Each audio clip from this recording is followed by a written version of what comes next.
Terima kasih pemirsa, Anda masih bersama kami dengan tema yang sangat menarik sekali, bagaimanakah kita menyiapkan anak-anak kita menjadi orang yang sukses di dunia dan di akhirat, bukan sekedar urusan dunia. Alhamdulillah telah terkumpul begitu banyak pertanyaan yang insya Allah kita akan seleksi, yang ini menjadi permasalahan kita bersama, yang insya Allah ilmu dari guru-guru kita ini akan menjadi bekal untuk mendidik anak-anak kita. Pertanyaan pertama akan disampaikan oleh Ibu Frida, silakan.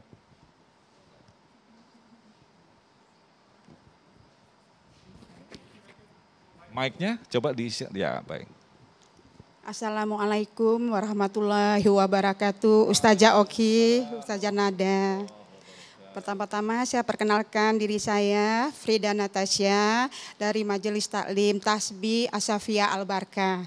Saya mau bertanya nih Ustazah Oki, bagaimana cara kita untuk menasihati anak-anak di usia balita hingga usia dewasa? Kadang-kadang kan ada yang mau mendengar, kadang-kadang juga ada yang tidak mau mendengar. Terima kasih Ustazah. Baik. Assalamualaikum warahmatullahi wabarakatuh. Pertanyaan menarik sekali ini, menjadi permasalahan kita bersama. Diawali dari Ustazah Oki terlebih dahulu, silakan Ustazah. Terima kasih Bu. Pertama, nasihat menasihati adalah ajaran dalam agama ini dalam surah Al-Asr. Contohnya, a'udzubillahi minasyaitonirrajim wal 'asr innal insana lafi khusr illa alladziina aamanu wa 'amilus shalihati wa tawassaw bil haqq wa tawassaw bis sabr. Demi masa sesungguhnya manusia berada dalam kerugian kecuali mereka yang beriman, kemudian mereka yang beramal salih, ya, saling menasihati dalam kebenaran, saling menasihati dalam kebaikan, ya, dalam kebenaran dan kesabaran. Jadi dari sini, dari ayat ini dan banyak ayat-ayat lainnya mengemukakan bahwa nasihat menasihati harus terus dilakukan baik kepada anak, kepada sesama manusia, kepada suami ataupun siapapun itu. Namun adalah caranya yang harus diperhatikan. Perhatikan Nabi Musa alaihissalam ketika berdakwah kepada Fir'aun yang luar biasa jahatnya, itu saja diperintahkan oleh Allah dakwahnya dengan lemah lembut.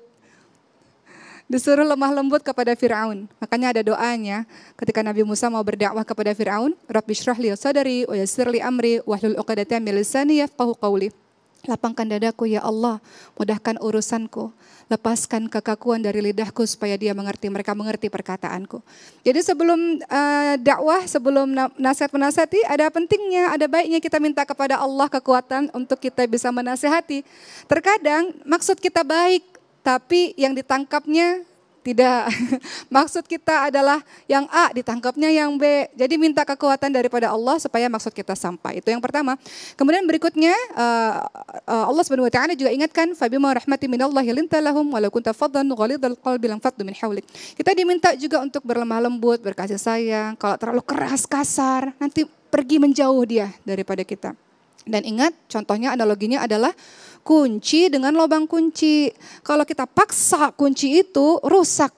Tapi kalau kita tepat memasukinya, kita tepat dalam memutarnya, kuncinya terbuka. Begitulah hidayah. Kalau kita dengan tepat menasihatinya, maka insya Allah akan terbuka hatinya, terbuka hidayahnya. Kalau kata Imam Syafi'i rahimahullah, kalau kita menasihati seseorang, maka menasihatinya jangan di depan orang banyak. Kalau di depan orang banyak artinya mempermalukan. Menasihati langsung di depan anaknya. Tapi tentu minta pertolongan dari Allah agar kata-kata yang keluar adalah kata-kata yang lemah lembut, yang baik, yang menyentuh hatinya. Nasihat itu apa sih? Menyentuh hati. Kalau terlalu keras dengan kata-kata kotor, kata-kata yang tidak baik, yang ada bukan yang memperbaiki malah semakin merusaknya. Wallahu a'lam. Nah,